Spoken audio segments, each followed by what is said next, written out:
Vous avez besoin d'une planche à dessin numérique, de pouvoir dessiner des plans aussi bien au nanomètre qu'en années-lumière, et les logiciels de conception mécanique et architecturale ne sont pas adaptés à vos besoins. Approchez encore. Venez découvrir les fondamentaux du dessin technique en 2 dimensions avec AutoCAD, la référence en la matière. Vous apprendrez pas à pas comment réaliser des plans, du paramétrage du fichier jusqu'à la création de planches techniques au format A0, tout en étudiant les différentes fonctions indispensables d'AutoCAD. Je m'appelle Maxence Dupuppet, formateur en dessin technique et auteur de livres sur le sujet. Démarrez AutoCAD et rejoignez-moi pour commencer l'apprentissage du plus connu des logiciels de DAO.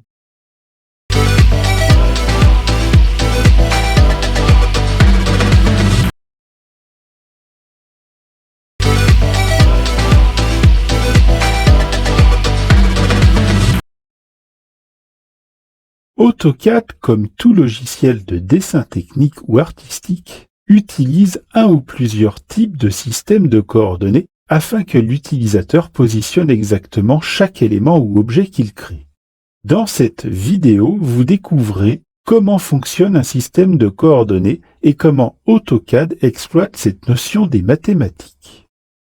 Le système de coordonnées le plus connu est appelé cartésien, car il a été décrit par le philosophe et mathématicien français René Descartes dans son premier livre de géométrie paru en 1637. Il est constitué de 1, 2 ou 3 axes pour la représentation mono, bi ou tridimensionnelle. Ici, nous utilisons exclusivement pour les explications un repère bidimensionnel, bien qu'AutoCAD utilise un système à 3 axes. Tout repère possède une origine, 0, qui est placé à la croisée des axes. Utilisé dans AutoCAD est particulier car les unités de ces axes sont les mêmes et les axes se coupent à angle droit. On dit de ce système de repères qu'il est orthonormé. Les 2 axes de système de coordonnées sont appelés respectivement axe des X ou des abscisses et axe des Y ou des ordonnées. Dans un premier temps, nous examinons le système de coordonnées cartésiennes absolues.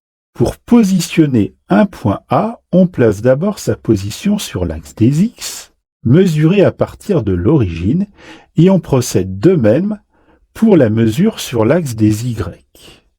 Pour définir une ligne, il est nécessaire d'avoir un deuxième point B, ici aux coordonnées 9, 7. Un jeu de coordonnées est défini par la distance entre un point et l'origine, mesurée sur X, puis sur Y. Un jeu de coordonnées dont toutes les valeurs sont déterminées à partir de l'origine est appelé jeu de coordonnées absolu. Dans ce cas présent, on obtient des coordonnées cartésiennes absolues. Les coordonnées cartésiennes relatives. Il existe la possibilité de déterminer les coordonnées de points non plus par rapport à l'origine, mais par rapport au dernier point défini. Pour le point A, pas de changement. Comme c'est le premier point, il est forcément positionné de manière absolue. Mais sa position devient l'origine temporaire pour le point suivant B. Le point B est donc placé relativement à A, de la distance delta x sur l'axe des x et delta y sur l'axe des y, sachant que delta x est la distance entre A et B sur x et delta y est la distance entre A et B sur y. L'arrobase indique dans AutoCAD que le jeu de coordonnées est défini relativement. Dans AutoCAD, il est aussi possible d'utiliser un autre système de coordonnées, le système de coordonnées polaires.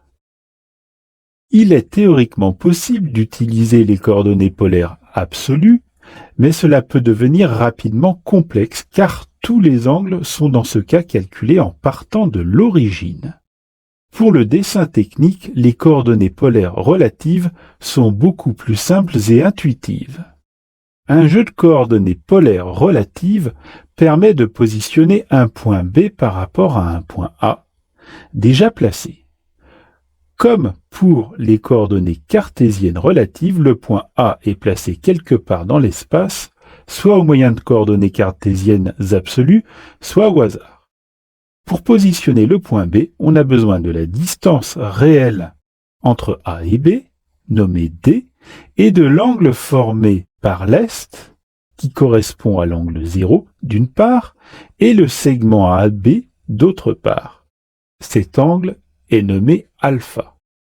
AutoCAD utilise un système de repères pour que l'utilisateur positionne les différents éléments de son dessin, aussi appelé géométrie. L'utilisateur définit la position d'un point à l'aide d'un jeu de coordonnées cartésiennes absolues noté dans AutoCAD x, y ou cartésienne relative notée dans AutoCAD @x, y ou polaire relative notée dans AutoCAD @distance inférieure à angle. Rassurez-vous, il est nécessaire de connaître les coordonnées car c'est le principe de fonctionnement sous-jacent d'AutoCAD. Il est parfois nécessaire de les utiliser directement, mais la plupart des dessins sont réalisés avec des outils qui utilisent ce principe de fonctionnement. Le dessinateur ne s'en aperçoit pas.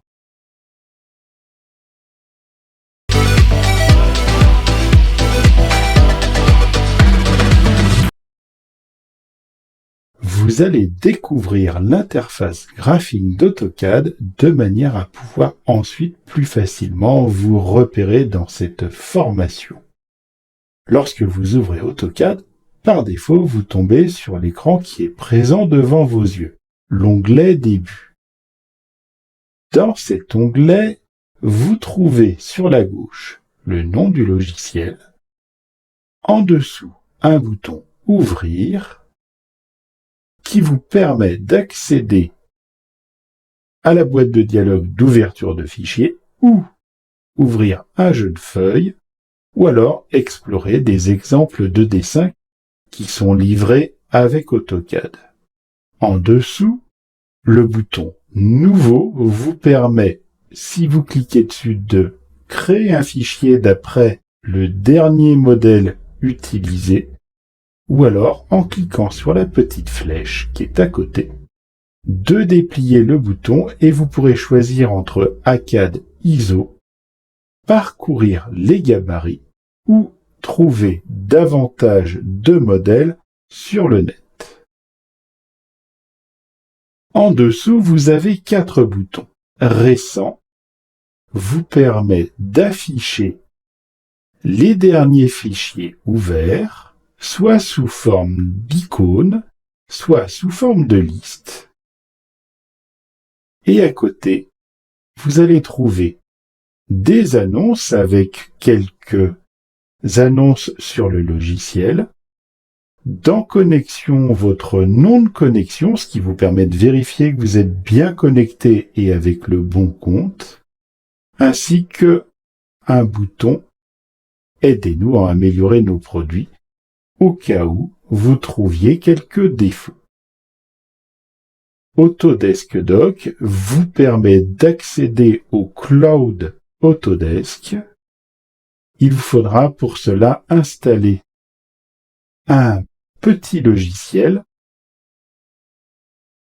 Autodesk Desktop Connector pour pouvoir en profiter. Dans Formation, vous trouverez quelques conseils et quelques vidéos qui vous présentent certaines fonctionnalités, ainsi que quelques ressources en ligne. Et dans Mes informations, vous trouverez des informations en rapport avec votre utilisation d'AutoCAD. Il est bien évident que quand vous venez d'installer le logiciel, vous allez tomber sur le même panneau que moi, à savoir qu'il n'y a pour l'instant aucune information disponible. En dessous, vous avez quelques liens. Notamment, dans ces quelques liens, vous allez trouver les accès directs à l'application mobile AutoCAD ou à l'application web AutoCAD. Lorsque vous créez un nouveau fichier, l'interface graphique qui était grise devient active. Dans cette interface, si l'on commence par le haut à gauche, vous allez tomber sur un bouton qui représente le logo d'AutoCAD, c'est le bouton d'application, qui remplace le menu fichier de certains logiciels. Vous y trouvez nouveau fichier, ouvrir, enregistrer, enregistrer sous, et plein d'autres fonctionnalités.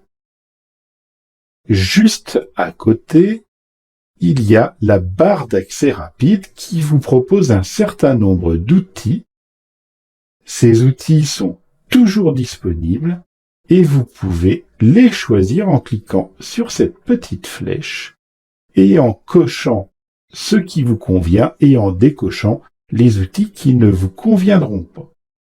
Vous avez accès à la fonction partager. À côté, vous avez le nom du logiciel avec le nom du fichier actuellement ouvert, une zone de recherche et là encore une zone de connexion. Dessous, vous avez le ruban, constitué d'une grande barre remplie d'outils et d'onglets. Chaque onglet va vous proposer un certain nombre d'outils et ces outils sont classés d'une certaine manière, en général en fonction de l'utilisation que l'on peut en faire. En dessous, vous trouvez d'autres onglets. L'onglet Début, et ensuite vous aurez un onglet par fichier ouvert. Et quand vous pointez sur un de ces onglets, vont apparaître des miniatures de l'espace objet et des présentations.